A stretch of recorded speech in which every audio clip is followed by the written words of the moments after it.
we just got the raid done. It's been 4 hours and 30 minutes with random people of the PTR. They are still in the group apparently here. So we're gonna do a little rundown of all the bosses and what I felt about all of them. There is 6 hard modes here. You got the red trial, where you burn for 0 damage every 3 seconds until you're healed about 90% of your maximum HP. Direct heals removed 1 stack. So that's basically a dot that runs on you the whole time. Then you got the black essence, the black trial.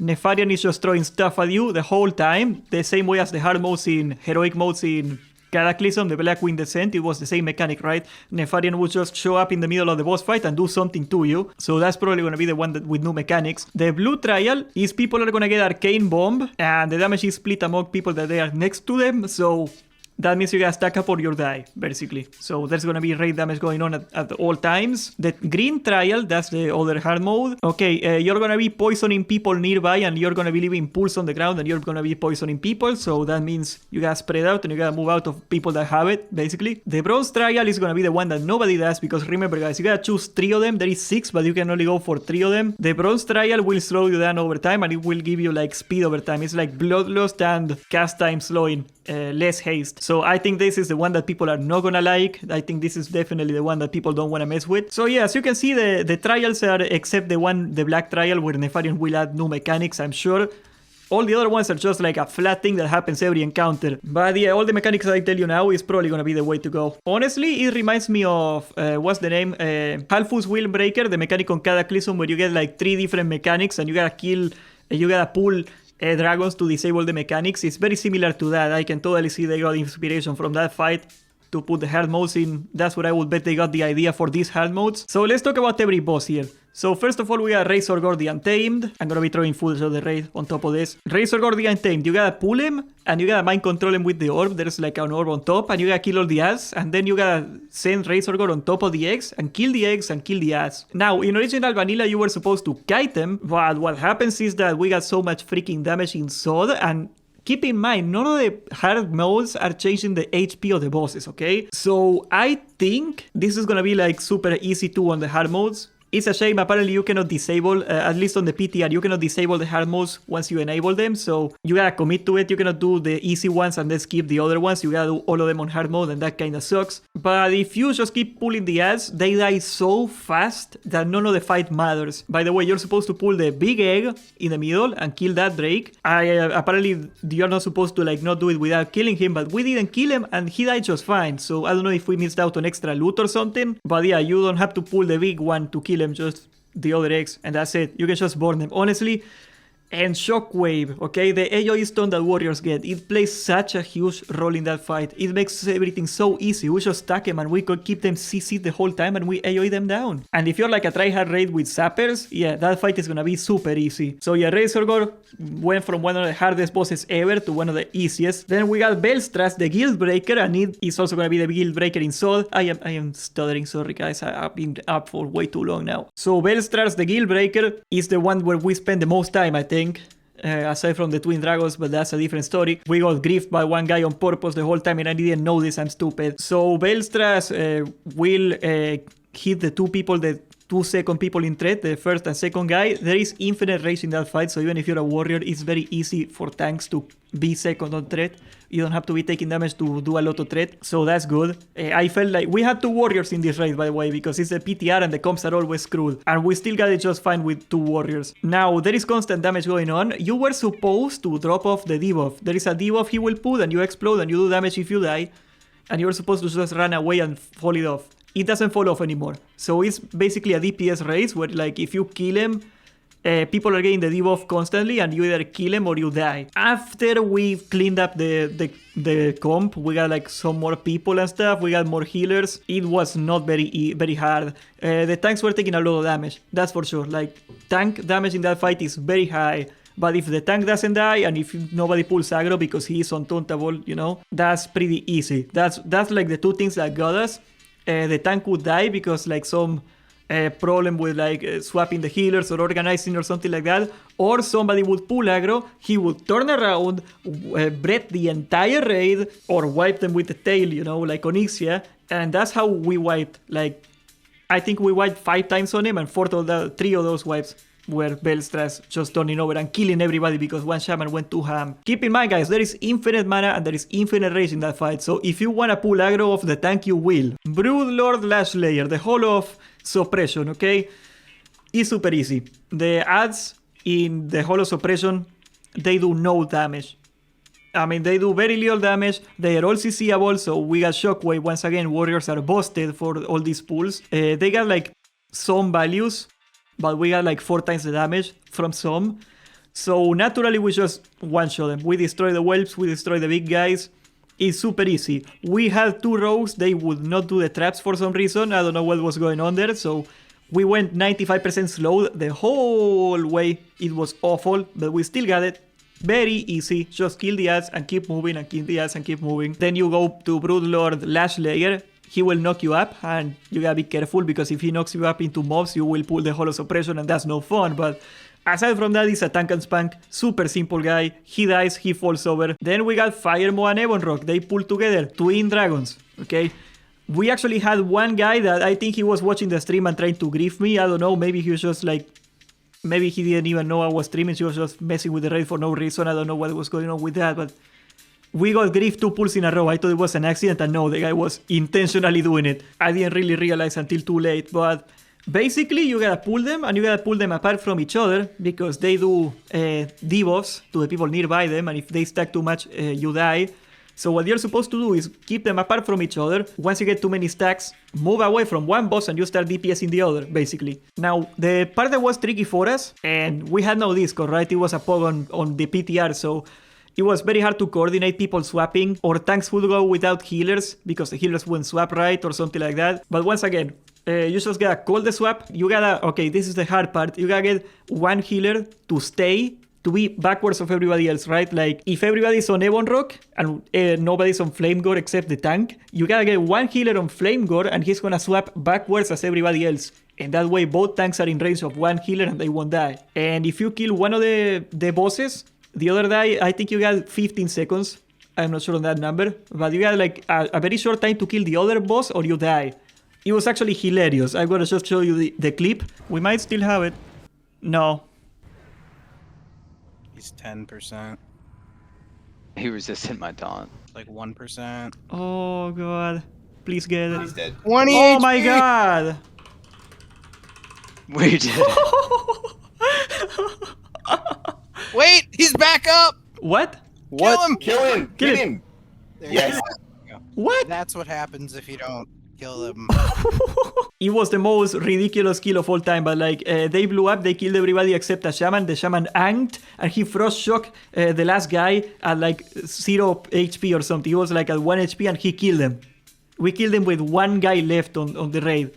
It was ridiculous. But yes, if you can beat the enraged timer, and I'm sure like an organized, proper guild will, this fight is also gonna be pretty easy. I think we didn't do it quite right either. I think there is like a better strategy where you just get 2 different groups and they swap off each other, and that way it's way more organized and stable. I am not sure about that part, but like the strategy we did work. Okay, we're doing it not enough damage, basically. Then we got Chromagos. Okay, Chromagos mechanics is you pull him and you hit him and then he dies and you loot him. Chromagos is by far the easiest fight in the game. You're supposed to do some sand. There's like sand that drops in the raid and you gotta use it to dispel a debuff. I didn't see it. I don't think it happened. All you gotta do is pull him away from the raid. You gotta tank him like in a way that he won't breathe the raid. And people are gonna get ice blocks sometimes. And that's it, okay? Line of sight doesn't work anymore. That's one thing. So people gotta move away. But Chromagos is super easy. We did it in one pull, no problem. We had no idea what he was gonna do, and he did nothing to us. So Chromagos is like a loot piñata in this raid. By far the easiest one. Very well, let's see. Now, last of all, we got Nefarian, okay? Nefarian is the one boss where I would say he has a lot of mechanics. Now, once again, I do not think Nefarian is the hardest boss in the raid.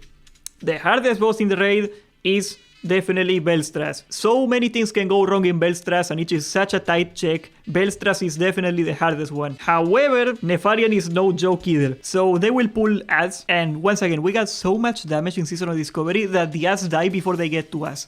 So the whole kiting them or CCing them or whatever, it doesn't apply anymore. We got so much damage, they just fall over. Way easier than in Vanilla proper to do Nefarian. by the way. Way easier. Once you talk to Nefarian, the ads are gonna start spawning. You're gonna be on the pillar so you can line of sight all the ads. And you just kill the ads for like 2 minutes.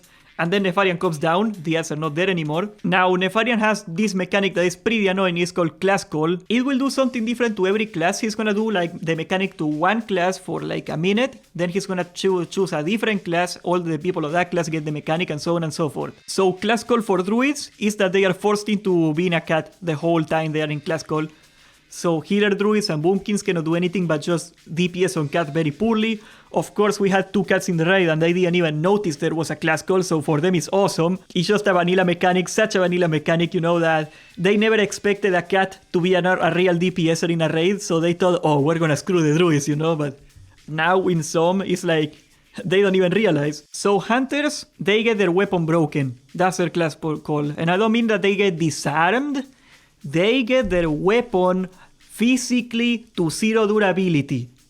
That's what this mechanic does. It's super stupid and expensive. So for this mechanic, what they gotta do is every time there is a class call ending, and there is a weak core, I'm gonna put the weak core in the Discord. I just found it doing the raid, but it will tell you when a weak core is gonna come up because there's a timer on it. Before the timer goes off, you gotta unequip. You can make a macro for it. I'm also gonna put it on the Discord, I guess. I might as well make one. Before the class call goes off, you gotta unequip your weapon. He's gonna do the class call and then you can equip it again. So it's a little silly. If you play right, you can entirely avoid the mechanic, so that's neat, but it's really annoying. You can also just bring a spare weapon like it says on the article. That's also what you gotta do. So mages are just gonna polymorph people randomly. That's their class call. Unless the tank gets it or something, it's not a big deal. But you can dispel it if you want more damage. Dispel is a very mana intensive thing, but you can do it. The Prince roll call is the one that killed us. We did what, 4 wipes on Nefarian until we got it? Yeah, I think it was 4 attempts. Correct me if I'm wrong, chat. When you get your roll call, if a priest heals on the priest roll call, they will kill somebody. So that's awful. Shadow priests are fine though. They do not even realize something is going on. Oh, look at that. Renew and Power Wall Shield is still gonna work. It's just like actual heals. Well, I guess you gotta get a weak or a priest or you're gonna kill the raid because it happened to me. I got killed by the roll call and that's how we died. So for the rogues, they are gonna get teleported in front of Nefarian basically. So you gotta... Well, not in front, it's random, but like what can happen is they get teleported on clip range and they will die. Now, one thing that we did, and I think this stopped it, is I was standing in the front. Like if I am, we got 2 tanks and I am standing in the front, I think not a single rogue got clipped because we did that mechanic wrong on the time we killed them, but not a single rogue died. And I got the clip, so I was a tank, I was fine, but that's something that can happen. I don't know if that's something you would recommend, but yeah. Oh, you're supposed to turn him away from the rogues. That's what you're supposed to do. But I didn't do it. I just tanked it. Shamans get corrupted totems. I didn't even realize this was going on the whole fight, honestly. So they gave Wind Fury to Nef. Oh god, that's how I got one shot. Oh, that's definitely how I got one shot. So basically, like, you know how the PTR works, guys. Like, we wiped on it, 5 people leave because the PTR is not a real raid, so they don't care. And we gotta get 5 more people and stuff. So I think what happened is I got 5 people that actually killed the totems at one point, and that's how we killed it. Because it didn't happen to me again. I didn't get one shot again. And the warrior class call. This sounds super innocuous, right? You're forced into Berserker stance and you take 30% more damage. 30% more damage is not the big problem. The problem is that in Berserker stance, because you cannot swap out, you can't use shield block. You can get crit if you don't have shield block up on you. Even if you are defense capped, which maybe you should for this fight, is not a bad idea. The problem is that you can still get crushed, because shield block also makes you uncrushable. So there is a good chance he can one-shot you if you get a class call. And it is very hard for like a tank to be second on threat on this fight too. The way we got around it is we just put Bark Skin and Pain Suppression and just pumped our asses off, and we got lucky, I think. And maybe we didn't get a lot of crits or something because we just survived. We pushed through it, thankfully. But yeah, that was very, very hard. It really got us like 2 times, I think, the warrior class call.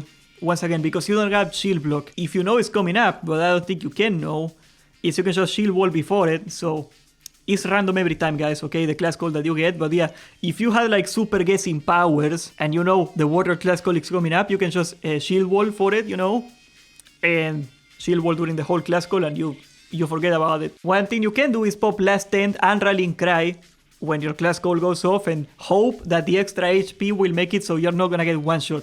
Your healers are still gonna have to heal their butt off to keep you alive, but that's something you can do. Well, the Warlock class call is they're gonna summon Infernals. That's it. For every Warlock, I think there is 2 Infernals that come down. They got no HP. they got like 0 HP. We just deleted them. We just did like 2 AoEs and they died, all of them. So that's not a big problem.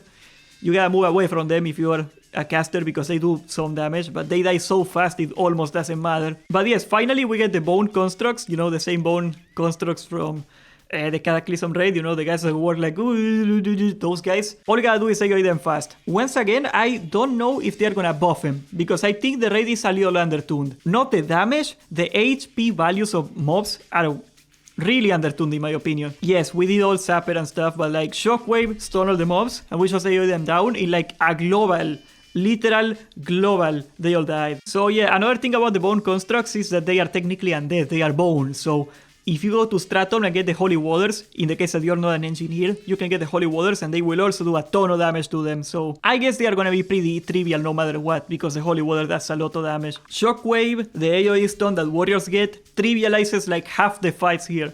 Every time there is ads, every time there is a trash pool that is kinda sketchy, all you gotta do is Shockwave them and they all die. So yes, final call for what I think the PTR BWL is. I think it's kind of undertuned. I didn't test any of the hard modes. The hard modes could make it a lot harder, granted. I don't think it should be hard. I thought BFT was way too easy, sure, but like there is a sweet spot, okay? I think no Meregan hard is the best hard raid we should get. I don't think anything harder than that is a good idea. But yeah, I think if you can just play your class right and stand where you're supposed to, there is nothing stopping you from doing BWL.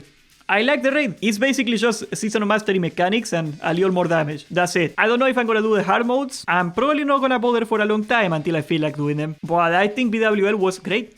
I had a lot of fun. We were there for 4 hours doing prog. We're gonna do Solver Up tomorrow. We're gonna be talking about that too. Sorry about the lack of format for this video. I am on stream right now. I've been up for 6 hours doing this stream for cleaning BWL. So, okay, wanted you guys to know how the PTR is going. Subscribe. Join the Discord, and thank you for watching.